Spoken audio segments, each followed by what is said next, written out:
அப்படின்னா activity 2, activity 1, activity 3ன்னு வச்சுக்கலாம். சரியா? ஸோ அடுத்தது ஸ்டூடெண்ட் 2, ஸ்டூடெண்ட் 1, ஸ்டூடெண்ட் 3ன்னு வச்சுக்கலாம். If suppose student 2 is winner of the activity 1ன்னு வச்சுக்கலாம். சரியா? ஸ்டூடெண்ட் 2 வந்து வின்னராக இருக்காங்க ஒரு டேபிளில், ஒரு ஆக்டிவிட்டியில் ஏதோ எஸ்ஏ ரைட்டிங்கில் எதுலேயே வின் பண்ணியிருக்காங்க. இப்போ அவங்கள பற்றின இன்ஃபர்மேஷன் நமக்கு எதில் வேணும், ஏதாவது எடுக்கணும் அப்படின்னா அந்த ஸ்டூடெண்ட் 2ஓட இன்ஃபர்மேஷனை நம்ம எடுக்கணும் அப்படின்னா we are going to refer to the another table. அப்போ இந்த டேபிளில் this table acts as our parent table. So this is a referencing table. அப்போ என்ன அப்படின்னா இந்த ஸ்டூடெண்ட் 2 பற்றின இன்ஃபர்மேஷன்ஸ் எல்லாம் இன்னொரு டேபிளில் நம்ம ஸ்டோர் பண்ணி வச்சுருப்போம். That student 1 is our unique identification. அங்கே அவங்கள வச்சு தான் அவங்களோட ரெக்கார்ட்ஸ் எல்லாத்தையும் நம்ம ஆக்சஸ் பண்ண போகிறோம். அந்த ஸ்டூடெண்ட் 1 வந்து என்ன படிக்கிறாங்க, எந்த டிபார்ட்மெண்ட், எந்த கோர்ஸு, எந்த இயர் அப்படிங்கிறத இன்னொரு டேபிளை வச்சு நம்ம ரெஃபரன்சிங் பண்ணுறோம். That is a foreign key. இந்த மாதிரி ரெஃபர் பண்ணி எடுக்கிறதுக்கு we are using a foreign key. ஓகேவா? ஃபாரின் கீங்கிறது ஒன்றும் இல்லை, அதில் நிறைய ஃபீல்ட்ஸ் இருக்கும். Fields are more than 1 or more fields in one table. We are referencing a primary key with another table. அப்போ அந்த ஒரு டேபிளில் இருக்கிற பிரைமரி கீயை வச்சு இன்னொரு டேபிளில் அவங்கள பற்றின டேட்டாஸ் எல்லாத்தையும் எடுக்கிறதுக்கு we are using which key? Foreign key. That's why உங்கள் புக்கில் தெளிவாக சொல்லியிருப்பாங்க, ஃபாரின் கீங்கிறது பிரைமரி கீயினுடைய காப்பி மாதிரியே தான். ஆமாம், காப்பி அடித்த மாதிரி தானே, அதுலேயும் யூனிக் இருக்குது. அந்த யூனிக்கை வச்சு மறுபடியும் இன்னொரு டேபிளில் ரெஃபர் பண்ணி அவங்களோட ரெக்கார்ட்ஸை நம்ம ஆக்சஸ் பண்ணுறோம். அப்போ அதில் அந்த ரெக்கார்ட்ஸில் என்ன இருக்கலாம் அப்படின்னா யூனிக்காக இருக்கும். அந்த ரெக்கார்ட்ஸும் வந்து யூனிக்காக இருக்கணும். சரியா? நல் வேல்யூஸ் இருக்கக்கூடாது. சரியா? டெலீட் ஆயிருந்தது அப்படின்னா அப்போ இந்த டேபிளையும் அந்த ரெஃபரன்ஸ் எல்லாமே என்ன இருக்கணும், டெலீட் பண்ணியிருக்கணும். புரியுதா? அந்த இன்ஃபர்மேஷன்ஸ் எல்லாம் தான் கொடுத்துருப்பாங்க. Then next one is a super key.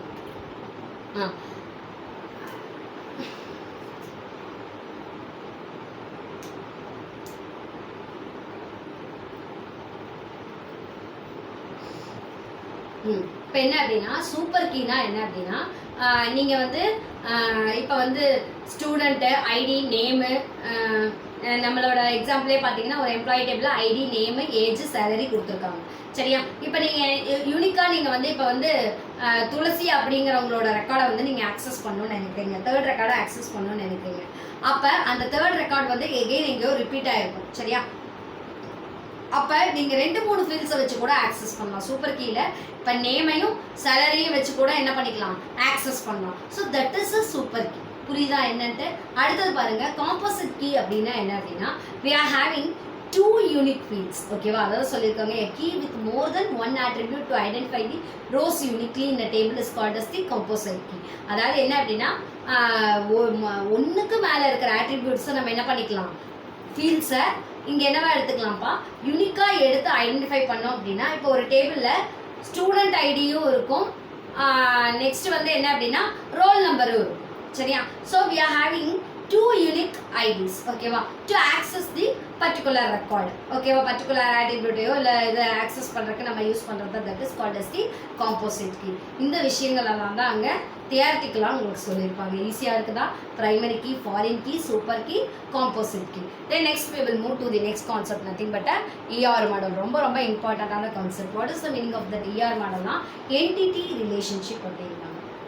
First of all, you have to know about the meaning of entity. Entity-னா என்னது? Entity-னா என்னவா வேணாலும் இருக்கலாம். It may be any objects. ஓகேவா? ஒரு பெஞ்ச், ஒரு ஸ்கேல், ஒரு பர்சனு, ஓகேவா? லிவிங் பீயிங்ஸ், போத் நான் லிவிங் பீயிங்ஸ். ஓகேவா? ஸோ ஒரு என்டிட்டிங்கிறது எதை வேணாலும் இது பண்ணி எந்த பொருளை வேணாலும் நம்ம ஐடென்டிஃபை பண்ணி சொல்லலாம். That is called our entity. என்டிட்டிங்கிறது தமிழில் உங்களுக்கு தெளிவாக சொல்லணும்னா ஒரு பொருள். ஓகேவா? ஸோ என்ன அப்படிங்கிறது பாருங்கள், ரிலேஷன்ஷிப் என்டிட்டி ரிலேஷன்ஷிப் மாடல் அப்படின்னா அது எப்படி வந்து ஒன்று டிபெண்ட் பண்ணி இருக்கா, அதில் ஸ்ட்ராங் இருக்குது, வீக் இருக்குது, இந்த மாதிரி நிறைய என்டிட்டி என்னென்ன ரிலேஷன்ஷிப்பை பேஸ் பண்ணி அவங்க என்ன சொல்கிறாங்க அப்படி எக்ஸ்பிரஸ் பண்ணுறாங்க அப்படிங்கிறது தான் ER மாடலில் உங்களுக்கு சொல்லியிருப்பாங்க. கவனிங்க, generally we use an ER model to know the concept of data design. ER மாடலை யூஸ் பண்ணி நம்ம என்ன பண்ணிக்கலாம், டேட்டா டிசைனை பற்றி தெரிஞ்சுக்கலாம். And this model consist of collection of entities where each of these entities will be interconnected with each other with conditions and dependencies. ஓகேவா? அதாவது என்ன அப்படின்னா டேட்டாபேஸ் டிசைனை பற்றி தெரிஞ்சுக்கலாம். ஒவ்வொரு என்டிட்டியும் ஒவ்வொன்றோட என்ன ஆயிருக்கும், கண்டிப்பாக இன்டர் கனெக்ட் ஆகிருக்கும். ஓகேவா? ஒவ்வொரு என்டிட்டியும் இன்னொரு என்டிட்டியோட கண்டிப்பாக இன்டர் கனெக்ட் ஆகிருக்கும். இதில் நிறைய கண்டிஷன்ஸ் இருக்கும், டிபெண்டன்சிஸ் இருக்கும். சரியா? ஏன் அப்படின்னா ஒன்று வந்து இன்னொன்று சார்ந்து இருக்கிறனால தான் இது நடக்குது. புரியுதா? இந்த நெக்ஸ்ட் பாருங்கள், அடுத்தது என்ன சொல்லியிருக்காங்க அப்படின்னா கவனிங்க, ER modeling basic concepts. What are the basic concepts of ER model means entity or entity type, attribute and then relationship. So இதில் வந்து இந்த கான்செப்ட்ஸ் யூஸ் பண்ணி நம்ம என்ன பண்ணிக்கலாம், ஒரு ER டயக்ராம் கிரியேட் பண்ணி ER மாடலை பற்றி நம்ம என்ன பண்ணிக்கலாம், தெரிஞ்சுக்கலாம்னு சொல்கிறாங்க. சரியா? With the help of these any database design can be created. எந்த ஒரு டேட்டாபேஸ் டிசைன் வேணால் நம்ம கிரியேட் பண்ணலாம், வியூ பண்ணலாம். எதுக்காகனா அந்த டேட்டாபேஸ் டிசைன் கான்செப்டை பற்றி தெரிஞ்சுக்கிறக்காக நமக்கு வியூ பண்ணி பார்க்கலாங்கிறாங்க. சரியா? இந்த ER டயக்ராம் யூஸ் பண்ணி வியூ பண்ணால் ஈஸியாக அண்டர்ஸ்டாண்ட் பண்ணிக்கலாம். டேட்டாபேஸை எப்படி டிசைன் பண்ணியிருக்காங்க அப்படிங்கிறத ஈஸியாக அண்டர்ஸ்டாண்ட் பண்ணிக்கலாம். சரியா? ஸோ என்டிட்டி ஆர் என்டிட்டி டைப்ஸ்னால் என்னென்னு பார்க்கலாம். Entity can be any thing in a real world. நான் சொன்னது தான். சரியா? Object or animation which is easily identified by any one even by a common man. ஓகேவா? ஸோ அதாவது என்ன, ஆப்ஜெக்ட் ஒரு அனிமேஷனாக கூட இருக்கலாம், ஒரு சாதாரண மனுஷன் கூட அதை கண்டுபிடிச்சிடலாம் அப்படிங்கிறாங்க. ஸோ இப்போ கவனிங்க, இந்த company database employee, HR, manager are consider as entities. ஓகேவா? ஒரு கம்பெனி டேட்டாபேஸில் யாரெல்லாம் என்டிட்டி, எம்ப்ளாயி எங்கிறது என்டிட்டினா, HR என்டிட்டி தான், மேனேஜரும் என்டிட்டி தான். இந்த each of these entities will be having their own attributes. அவங்களுக்குன்னு என்ன இருக்குது, சில பண்புக்கூறுகள் இருக்குது. HRக்குன்னு சில பண்புகள் இருக்குது, ER மேனேஜருக்கு இருக்குது, எம்ப்ளாயிக்கு இருக்குது, எல்லாத்துக்குமே இருக்குது. சரியா? ஸோ கவனிங்க. ஸோ அடுத்தது an entity is represented as a rectangle box. ஒரு என்டிட்டியை நம்ம டிசைன் பண்ணோம் அப்படின்னா by using a rectangle box we can indicate that as a entity. இப்போ பர்சனுங்கிறது ஒரு என்டிட்டின்னு வச்சுக்கணும்.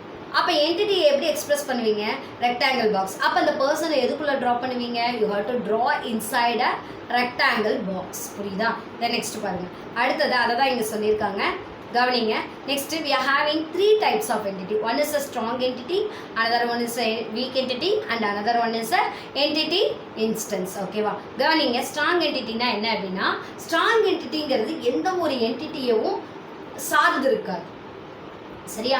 தட்ஸ் வை யாரையும் சார்ந்திருக்காம இண்டிபெண்ட்டாக ஒரு என்டிட்டி இருந்துச்சு அப்படின்னா we can call that as a strong entity.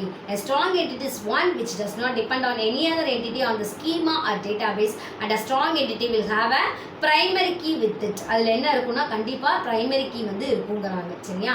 கண்டிப்பாக ஒரு யூனிக்காக ஐடென்டிஃபை பண்ணுறதுக்கான ஒரு ஏதாவது ஒரு கீ வந்து அதில் இருக்கும். சரி, it is represented by one rectangle. Strong என்டிட்டியை ஒரு ரெக்டாங்கிள் போட்டு ஐடென்டிஃபை பண்ணிக்கலாம். In the above example, it is a strong entity because it has a primary key. Okay, because it has what key? Primary key. So as the roll number because for everyone roll number varies and it will not be same. Okay வா? மேலே பார்த்தீங்கன்னா கண்டிப்பாக என்ன இருக்குது அப்படின்னா strong என்டிட்டிங்கிறாங்க. ஏன் அப்படின்னா எம்ப்ளாயிங்கிறதுக்கு கண்டிப்பாக எம்ப்ளாயி ஐடிங்கிறது இருக்கும். ஸோ அப்போ என்னது, தட்ஸ் வை அதே மாதிரி யாரையும் டிபெண்ட் பண்ணி இருக்க மாட்டாங்க. ஸோ எம்ப்ளாயி தனியாக அவங்களோட இது சேவிங்ஸு சேலரி வச்சு தான் இருப்பாங்க. மேனேஜர் அப்படின்னா அவங்களுக்கும் தனியாக ஏதாவது எல்லாமே இருக்கும். தென் நெக்ஸ்ட் HR அப்படிங்கிறப்ப அவங்களுக்கும் தனியாக எல்லா ஃபெசிலிட்டிஸும் இருக்கும். So no one is depend on another person. ஓகேவா? ஸோ கவனிங்க. அடுத்தது வீக் என்டிட்டின்னா என்னன்னு பார்க்கலாம். வீக் என்டிட்டிங்கிறது என்னது, this is opposite to strong entity. ஓகேவா? ஸோ கவனிங்க. a weak entity is depend on another entity and does not have any primary key like the strong entity. ஓகேவா? அது வந்து எந்த என்டிட்டி டிபெண்ட் பண்ணி இருக்காது. அதே மாதிரி ஸ்ட்ராங் என்டிட்டிக்கு ப்ரைமரி கீ வந்து இருக்கும், பட் வீக் என்டிட்டிக்கு ப்ரைமரி கீ இருக்காது. இதை வந்து எப்படி எக்ஸ்பிரஸ் பண்ணுவோம்னா, டபுள் ரெக்டாங்கிள் போட்டு if that entity is weak means we have to mention that it with a double rectangle. ஓகேவா? ஃபார் எக்ஸாம்பிள் இங்கே கொடுத்துருக்காங்க பாருங்கள், மார்க்ஸுங்கிறது ஒரு வீக் என்டிட்டின்னு வச்சுக்கலாம். சரியா? ஸோ என்னன்னு பார்க்கலாம். And there are no unique ID or primary key for that entity. அந்த மார்க்ஸுங்கிற ஒரு என்டிட்டிக்கு ஒரு யூனிக் ஐடி கிடையாது, ப்ரைமரி கீ எதுவுமே கிடையாதுன்னு வச்சுக்கலாம். So they are depend on the existing of another entity. ஓகேவா? மார்க்ஸுக்கு எதுக்கு ஐடி தேவை? சரியா? மார்க்ஸ் வந்து எந்த எக்ஸாமில் அவங்க மார்க்ஸ் ஸ்கோர் பண்ணாங்க, எந்தெந்த சப்ஜெக்ட்ஸில் என்னென்ன மார்க்ஸு, அவங்க பாஸாக ஃபெயிலாக. அப்போ நிறைய பேர் பாஸ் ஆகிருக்கலாம், நிறைய பேர் ஃபெயில் ஆகிருக்கலாம். சரியா? இல்லைன்னா கம்மியான பேர் பாஸ் ஆகிருக்கலாம், கம்மியான பேர் ஃபெயில் ஆகிருக்கலாம். சரியா? நிறைய சப்ஜெக்டில் எல்லா சப்ஜெக்ட்லேயும் மார்க்ஸ் வந்து ஸ்கோர் பண்ணியிருப்பாங்க. எக்ஸாம் வந்து quarterly, half yearly, first midterm, second midterm, annual அப்படின்ட்டு ஃபஸ்ட் டேர்ம் செகண்ட் டேர்ம் இந்த மாதிரி என்ன பண்ணிகிட்டு இருப்பாங்க, நிறைய இதில் போயிடும். ஸோ இதில் ப்ரைமரி கீயும் வைக்க முடியாது. ஸோ இப்போ என்னது, ஒவ்வொரு என்டிட்டியும் இதில் ஒவ்வொன்றும் சார்ந்து தான் இருக்குது, ஒவ்வொரு ஆட்ரிபியூட்ஸை சார்ந்து தான் இருக்குது. சரியா? ஸோ அப்போ ஒரு மார்க்குங்கிறது அவங்க ஒவ்வொரு இதை வச்சு தான் நம்ம சொல்ல முடியும். சரியா? So that's why it is a weak entity. கவனிங்க, next one is a entity instance. ஓகேவா, instance are the values for the entity. If we consider animal as the entity, இன்ஸ்டன்ஸுங்கிறது என்ன அப்படின்னா அது வந்து ஒரு சான்றுரும்பாங்க தமிழில் தெளிவாக சொல்லணும் அப்படின்னா. சரியா? So values for the entity, if you consider animal as the entity, their instance will be, அனிமலை ஒரு என்டிட்டியாக எடுத்துட்டோம்னா அனிமலுக்கு என்னென்ன வேல்யூ இருக்குது, டாகு, கவு, கேட்டு, இந்த மாதிரி நிறைய இது எக்ஸெட்ரா. சரியா? So and entity instance denotes the category values for the given entity. ஓகேவா, என்டிட்டி இன்ஸ்டன்ஸ் எது சொல்லுதுன்னா அந்த வகையை சார்ந்த இனங்கள். ஓகேவா, அந்த வகையை சார்ந்த இனங்கள். இப்போ என்ன அப்படின்னா இப்போ வந்து இது வச்சுக்கலாம், ஆக்டர்ஸ்னு வச்சுக்கிட்டோம்னா ஆக்டர்ஸ்குள்ளே என்னென்ன கேட்டகரிஸ் இருப்பாங்க, யார் யார் ஆக்ட் பண்ணிட்டு இருக்காங்களோ அவங்க தான் ஆக்டர்ஸ். சரியா? தென் நெக்ஸ்ட் அதே மாதிரி ஜாப்ஸ் அப்படின்னா இன்ஜினியர், டாக்டர், லாயர், இந்த மாதிரி ஜாப்ஸ். அனிமல்ஸ் அப்படின்னா டாக்ஸ், கேட்ஸ், லைன். ஸோ அப்போ அந்தந்த கேட்டகரிக்கு சம்மந்தமான வேல்யூஸை ஸ்டோர் பண்ணி வைக்கிறதுக்கு பேர் தான் என்டிட்டி இன்ஸ்டன்ஸ். இப்போ புரியுதா? என்டிட்டி, என்டிட்டி டைப்பு, நெக்ஸ்ட் என்னது, அந்த என்டிட்டியில் 3 என்டிட்டி பார்த்தோம். சரியா? ஃபஸ்ட்டு இதை தான் பார்த்துட்ருக்கோம், strong, weak, entity instance. Next என்னன்னு பார்க்கலாம். நெக்ஸ்ட் லிசன் பண்ணுங்கள், attributes. ஓகேவா, நெக்ஸ்ட் ஒன் இஸ் பேசிக் கான்செப்ட்ஸில் என்டிட்டி, attributes. அதுக்கப்புறம் என்ன பார்த்தோம், relationship. So second we are going to learn about attributes. ஓகேவா, attributes is the information about that entity and it will describe, quantify, qualify and classify, specify and entity. ஓகேவா, அதாவது ஒரு என்டிட்டியை பற்றின தகவலை சொல்கிறதுக்கு பேர் தான் attributesம்பாங்க. தமிழில் தெளிவாக சொல்லணும் அப்படின்னா ஒரு பொருளினுடைய பண்புக்கூறுகள். இப்போ கலர் அப்படின்னா அதனுடைய பண்பு என்ன, பல கலர்ஸில் அது டிஸ்பிளே பண்ணும், விப்ஜிஆர். சரியா? So many colours, combinations of colours, இந்த மாதிரி பல கலர்ஸில் நம்ம டிஸ்பிளே பண்ணிச்சு அப்படின்னா we can say that color entity have an so many attributes. இப்போ புரிஞ்சுக்கிட்டீங்களா? அப்போ அந்த கலர்லேருந்து நம்ம நிறைய இன்ஃபர்மேஷன்ஸை கேதர் பண்ணணும். சரியா? நெக்ஸ்ட் பாருங்க. ஸோ அதை தான் சொல்லியிருக்காங்க, an attribute will always have a single value. ஓகேவா, attribute எப்போவுமே என்ன இருக்கும், ஒரு சிங்கிள் வேல்யூ தான் இருக்கும். that value can be a number or character or string. ஓகேவா, அதாவது என்ன அப்படின்னா அந்த வேல்யூ நம்பராக இருக்கலாம், கேரக்டராக இருக்கலாம், குரூப் ஆஃப் கேரக்டர்ஸாக கூட இருக்கலாம். String means group of characters. ஓகேவா, ஸோ டைப்ஸ் ஆஃப் attributesனால் என்னென்னு பாருங்கள்.